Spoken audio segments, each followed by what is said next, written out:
Well, thanks for joining us tonight for episode 5 of the Afterword. I'm Josiah Pettit, the director here at the Westminster Bookstore, and tonight we are joined by CCF's Ed Welch and Darby Strickland.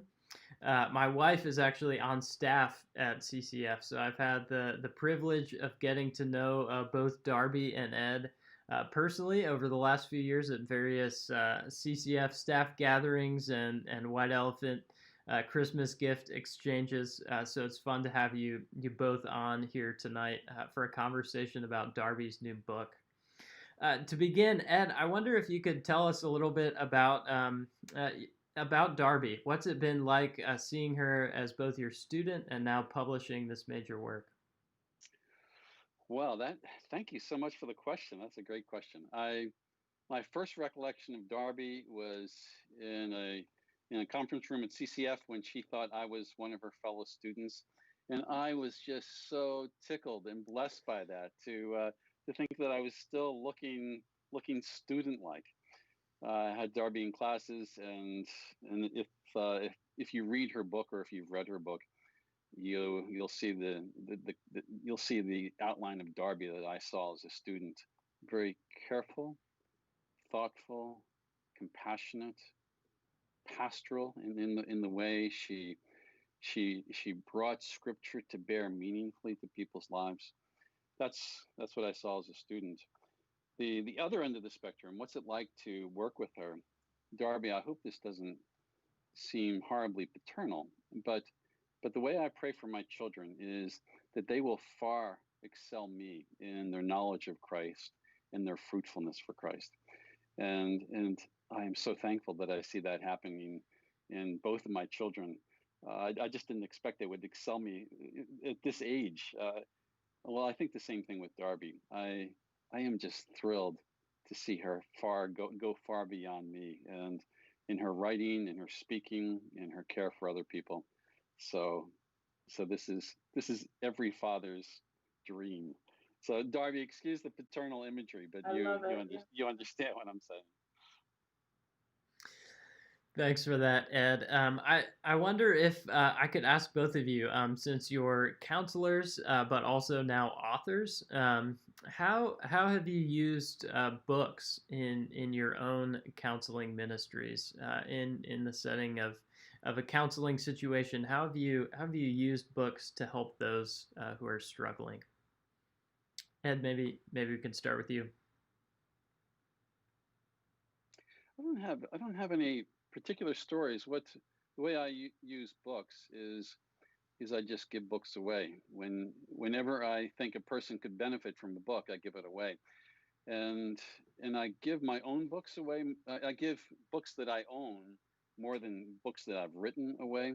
And it's easy for me to give my own books away because I can get my books for cheap. I have to admit, the last book I gave away was In Christ Alone by Sinclair Ferguson. And I've read it at least once, probably twice, but it was like a precious possession that I was gifting to another person. So I just tend to give my books away to whoever I think would benefit from them. Yeah, likewise, actually, the book that I give away the most is Ed's Shame Interrupted. There was like a time that I was probably buying 20 at a time because anywhere I went, someone was in need of one. Um, and they just really resonate with, particularly victims of abuse, really resonate with feeling like the themes in there, the unclean, the untouchable, the unworthy. And then just they're come back, just sometimes actually weeping, feeling understood and known. And that book's just been really powerful in the counseling room, in church relationships. That's probably the one I would point to the most. Oh, thanks, Darby. Thanks. I'll maybe hop in and ask one more question here to Darby, and then Ed, I'll turn it over to you for the rest of the time. But Darby, your book is quite comprehensive. It covers a lot of topics and is clearly based on a lot of personal experience in the counseling room. How long have you been working on this book, and what made you want to write a book on abuse? Yeah, I've probably been actively writing the book for about slow in the process. But I think the book's been in my heart for a long time in the sense of God's just given me a lot of oppressed women to care for. And one thing I've always really wanted to do was advocate for them in their local church and have their elders and pastors care well for them. But abuse is really difficult to understand often. And so I want to develop a way to help churches understand the people suffering in their midst. It's just born out of a lot of conversations, particularly with victims, but also pastors and elders who wanted to learn about abuse. I wanted to organize the material in a way to share it. And that's kind of been the process. Yeah, Josiah, as I think of the answer to that question, and not so much how long, but the history behind this book. What I've seen in Darby are two things. One is she cares for other people and listens to them. So if she is having a casual conversation after a church service with another woman, if there's something that seems to be just a small troubling matter, Darby will hear it, and the next week or two, she'll follow up on it.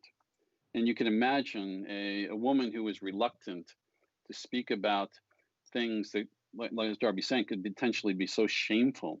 You can imagine how just that follow-up question would be inviting more and more. So Darby has a real gift to be able to pastorally listen, and that means listen in a way that she maintains her care and interest in the other person. Because the other part of that is people who have been victimized and oppressed, they are attracted to her, which is, I just consider that to be a fine gift that the Lord has given her. I would agree. It just feels like an honor to carry people's stories. Darby, let me go with a few other questions. I have a few questions in mind, and maybe we'll get through most of the questions. But if there are particular questions that are important to you, just run with them. Josiah mentioned that the book says a lot. It says a lot, and there are so many really fine books on abuse that are available. This, in some ways, this feels almost like if there's going to be one place to stop, to have just a real large sense of how to help and who people are. This is really a fine book for that. But it does raise a question: who are the people that you had in mind as you were writing this book? Yeah, I really wanted it to be written to anybody who wanted to help a victim, any Christian. So that could be a family member, a friend, an elder, a deacon, another counselor who just didn't have the same level of experience. And so it's written to people who walk alongside victims. I really wanted to educate them robustly to understand the dynamics of oppression, what the effects are, and how to draw out particular stories. So it's really an entry-level book in a sense, but I wanted to develop a really robust theology and a way for them to understand the person that the Lord's calling them to love. Okay. There are a lot of people who would be interested in your book because they know, they have friends, they have family members who have experienced abuse in the context of marriage. What about those who have heard of the topic and read about certainly all kinds of things within the church and outside of the church regarding abuse, but they don't know of it personally? They haven't had those kinds of conversations. Would that person be among the audience for this book?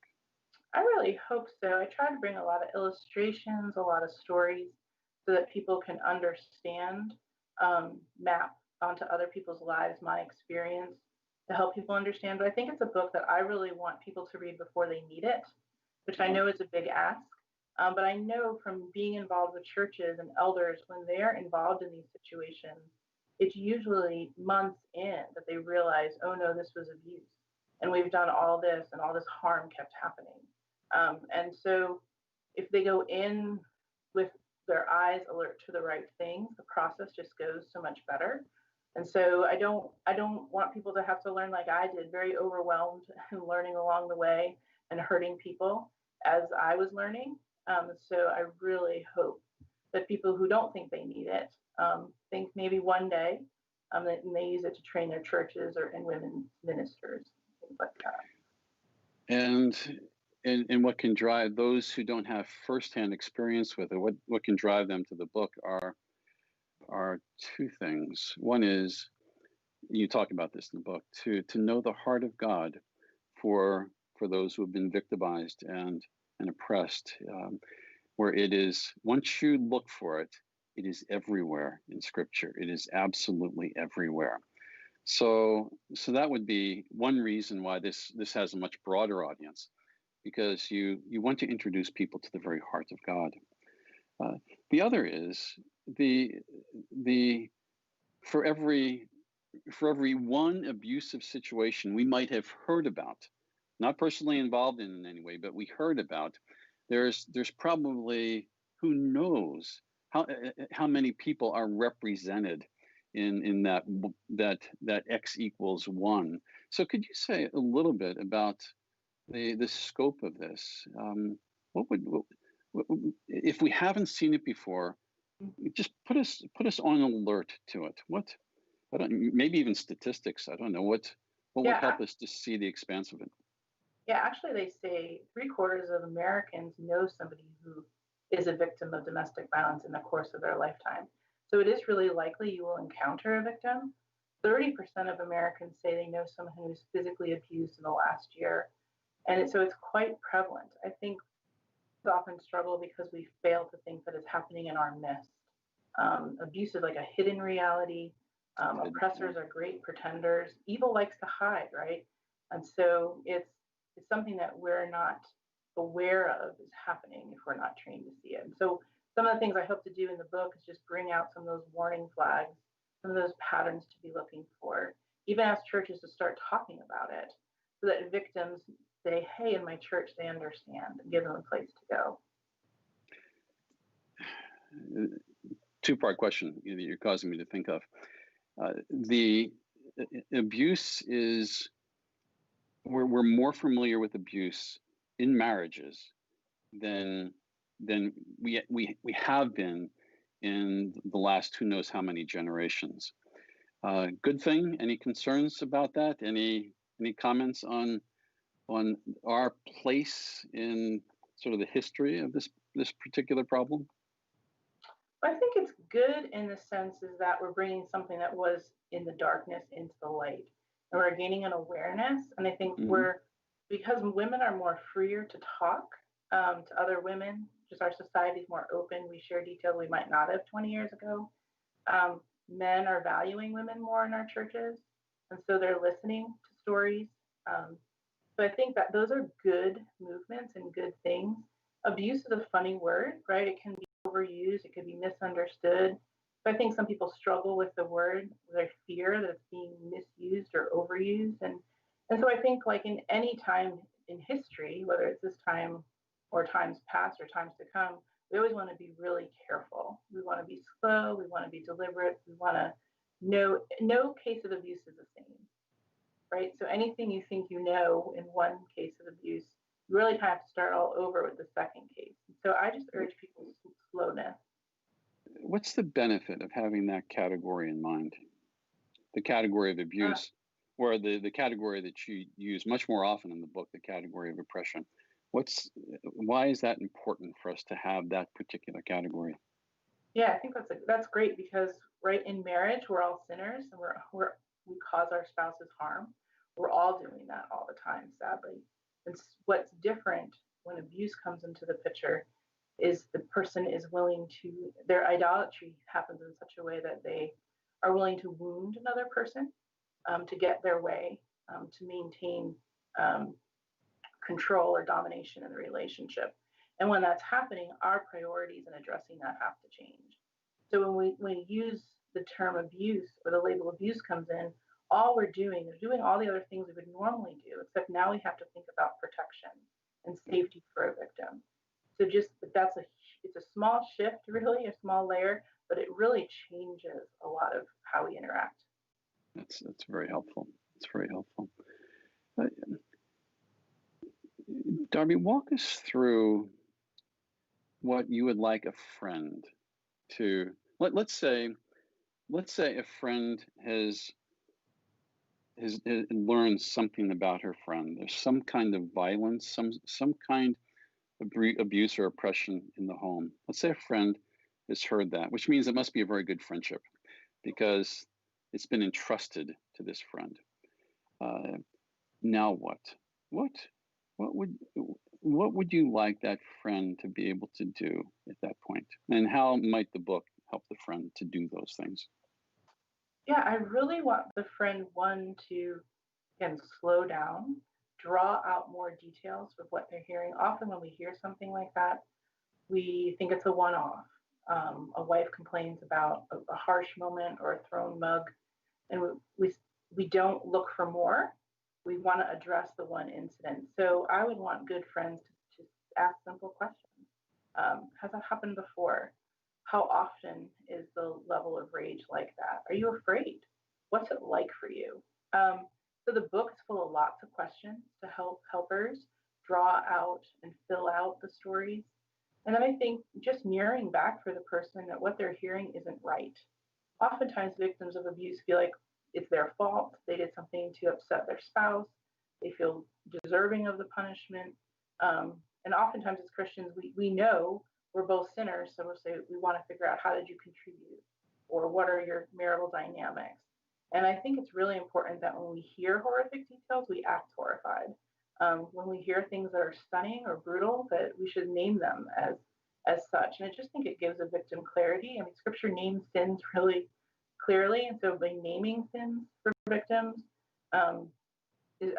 those are simple things to start a conversation and to just give them the confidence to tell more. Okay, that's a very, very helpful. Any particular places where you've seen friends sort of go off the rails a bit and did things that were not helpful? Sure, in two directions. Once a victim starts telling more of their story, sometimes helpers then are on high alert because now they feel very concerned for a victim. They're worrying about the victim's life. They feel like they're in danger. And then they work, they're going faster than the victim is ready to name things, and it almost shuts the victim down. And so to slow down and to recognize, where is this woman in understanding what's happening to her? How does she want to respond? For her to come forward in her church could cause her more harm at home. She has to think about her children and custody issues. But oftentimes our uncomfortability what's happening is we want to take over or tell them what to do, how to react. And we often lose victims that way. Their oppressor is very controlling and domineering. So one quick thing to do is we want to give them back their person and how do they want to respond. Yeah, you're saying something really, really important, but it's challenging. You're wanting us to slow down.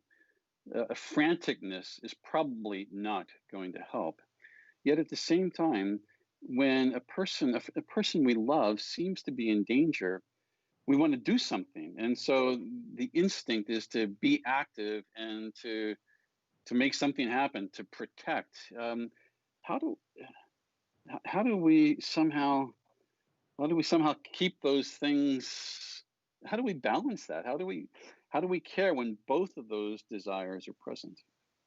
One, I think, is just we're entrusting them to the Lord, that He is their Redeemer, Rescuer, and Helper, and we can relax when we know that He is the one moving and rescuing, and will do the convincing and the convicting. So that takes pressure off of us. The other is I think we do continue to speak the truth. We say, I'm concerned for you. I'm very worried.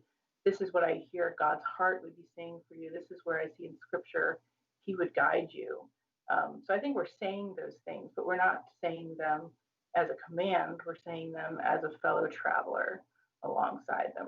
We want them to discover those things with us. Darby, let's think a little bit more about what slowing down could potentially look like.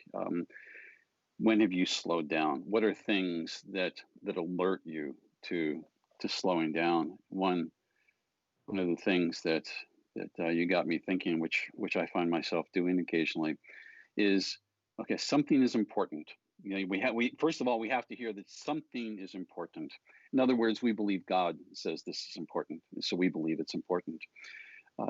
And your comment about how can we do this together rather than feel the friend feeling like they're the ones that have to do something and they have to make this unilateral decision immediately. How can we do this together? Something like this. What you just said was really, really important, and it would be easy for us to sort of gloss over it, but we can't. Could you help me to understand that? And am I with you with this? Am I hearing the things that are important to you? You can almost hear the idea of slowing down. Well, I'm slowing down even as I say it. What would be some other examples of that initial slowing down when an abusive marriage might be introduced in the context of a relationship? So one of the things that routinely happens is a woman will share with me the ways that she's been mistreated or violated, and I'll start to reflect back to her, this is pattern of violence or terrorizing you, and she'll back up pretty quickly and say, no, but you don't understand. I think I haven't represented my husband correctly to you. He's a good provider. He's great. Okay. With kids. Yeah. All right. Now, as you're talking, I'm thinking, I care about my friend. I want to believe her. She's saying it's no big deal, and that's the way to go. So you're going to zig with me when I'm zagging. Help us at that particular place. Why should we persist, and why should we continue to slow down? And how would we even do it? One of the things I actually use is Mike Emlett's Sufferer, Saint, and Sinner. And so I say that I want to hear about all the ways that your husband's blessing you. I want to hear about how you're perceiving his good relationship with the Lord. But his sin is also really serious too. And the way that it harms. And you've told me, and then I'll probably be really specific, trying to use the words that they had given me with the particular harm that they described. And that's interesting to me, and more interesting, and I'll explain why that needs our attention. But I want to invite them to keep telling me husband isn't one-dimensional to them. So I want to invite them in, just explain their whole relationship with him. And that really helps victims. Could you imagine somebody using your book to help that particular process?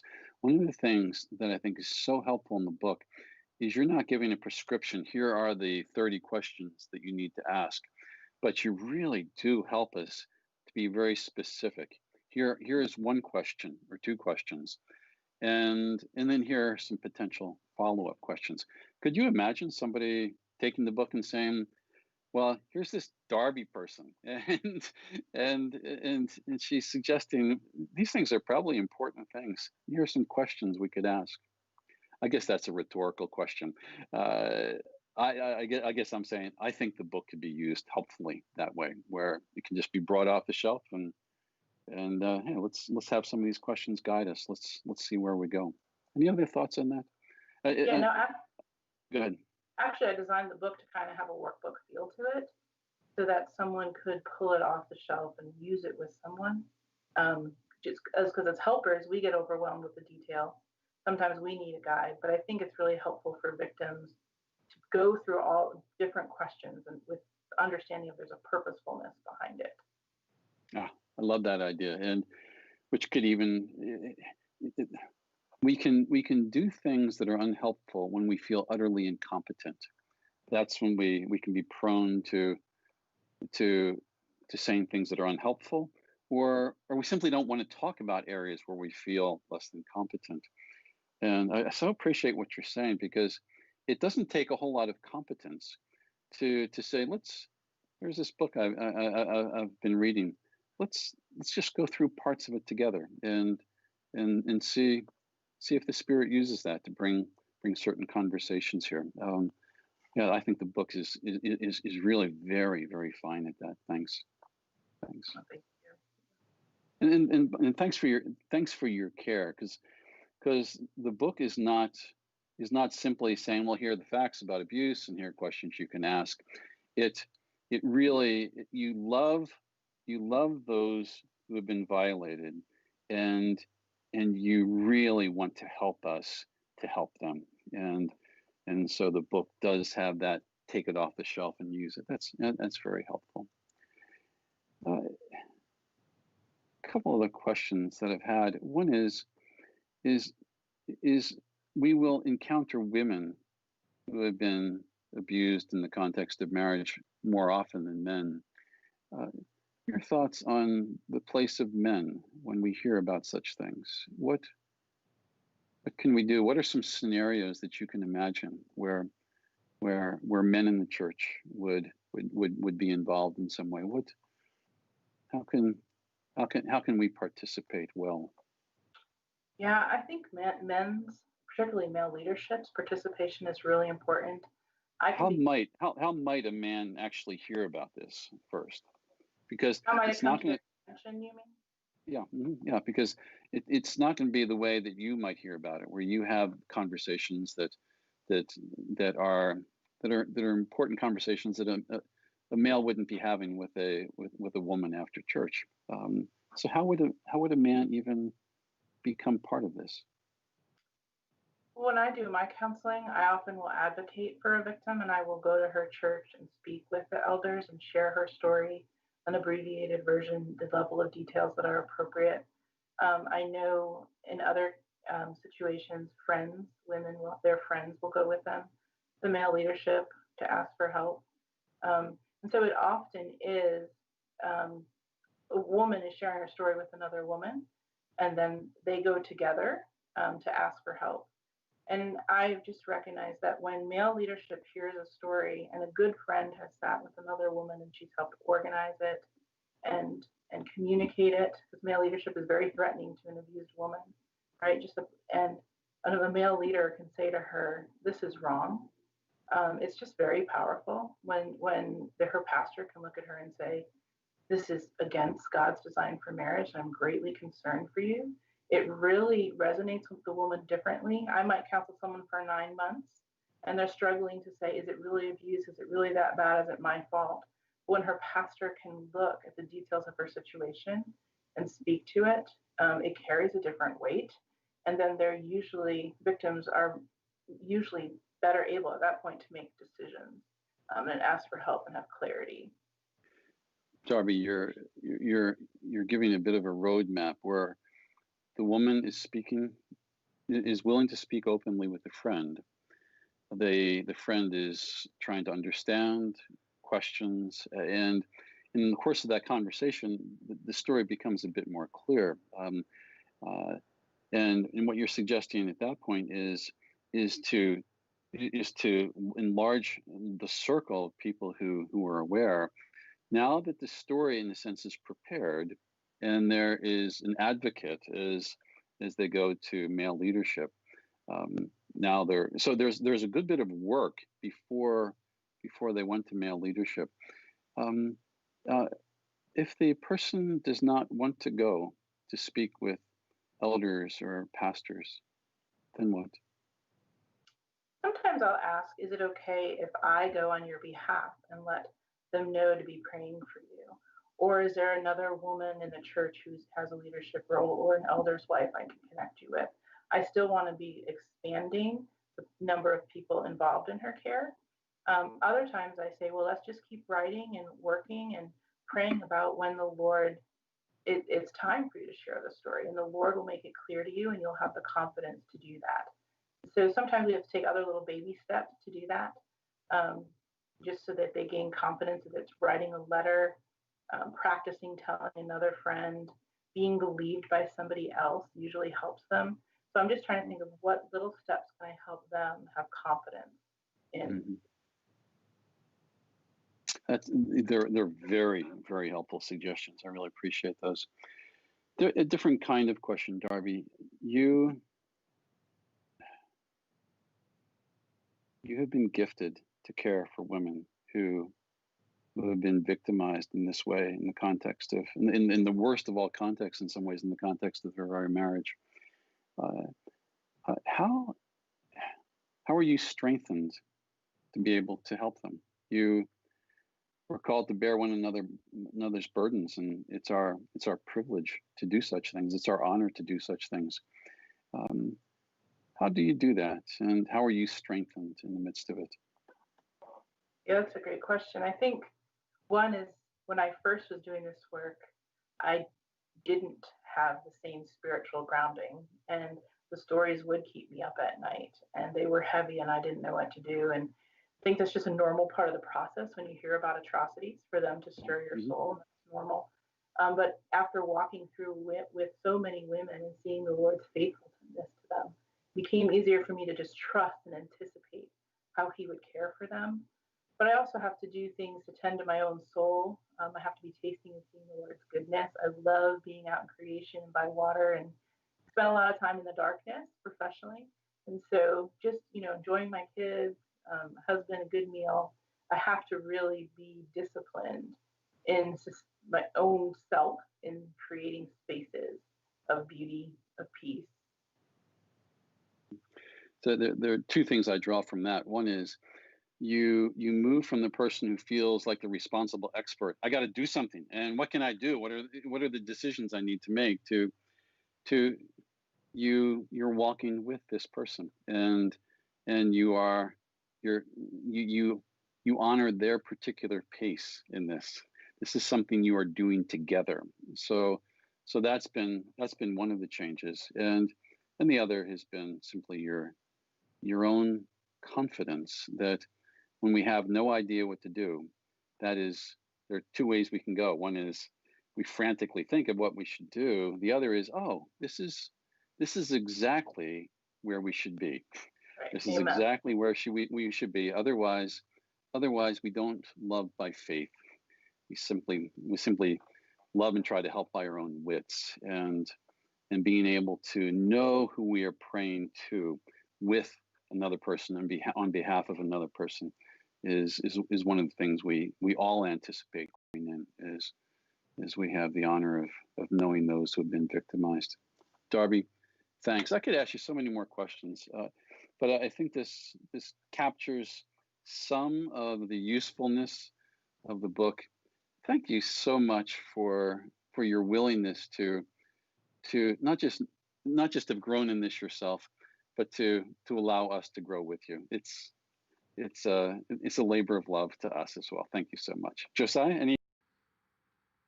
Yeah, thanks, Ed and Darby. Well, I've got you both on. I thought I'd ask you a little bit about this year's CCF National Conference.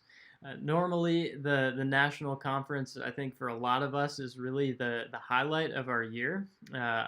Us at the bookstore, we get to put on this real life physical bookstore event where we get to meet many of you in person, and we get to hand you and touch and read physical books.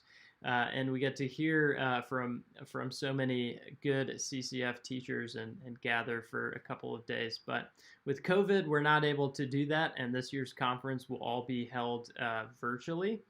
So I know CCF and we at the bookstore have all been working really hard to try and replicate the magic that happens at the CCF conference online this year. So I thought, could you tell us just a little bit about what we can expect from this year's national conference? Well, I know the people speaking, and I've heard the basic gist of a lot of what they're going to say. So I'm going to be there. I'm one of the few people who will be allowed to be there to hear it, and I can't wait. More personally, the topic is from the book that I've written, which I never know the names of my books, but I think it's called "Created to Draw Near." And the topic, I can confirm that's the title. Yes. And the top, and every topic is important, but "Created to Draw Near" is one of those topics that get to the very heart of Scripture and the very heart of God, where it is hard for us to imagine that people like ourselves would have a God and Father who wants to draw near to us and who absolutely does and invites us to draw near to Him. This is His desire. One of the great privileges for me in going through the book was I finally believe that God himself wants us. He's created us to draw near to himself. And for a conference to have that as the core theme is, well, can't get any better than that. So, Darby, any thoughts? Yeah, I got to hear a preview of the talks, and even in the 5-minute previews, I had tears. Just so encouraged by what is going to be brought, and just the Lord's heart for his people is just really, I think it's going to be a great time.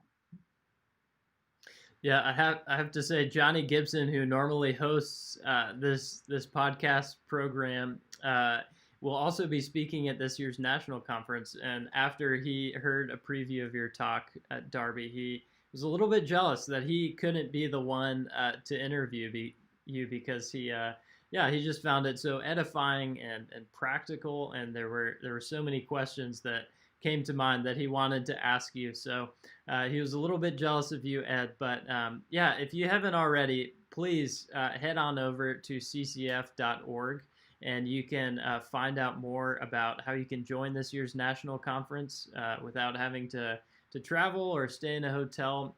You can just watch from your home virtually.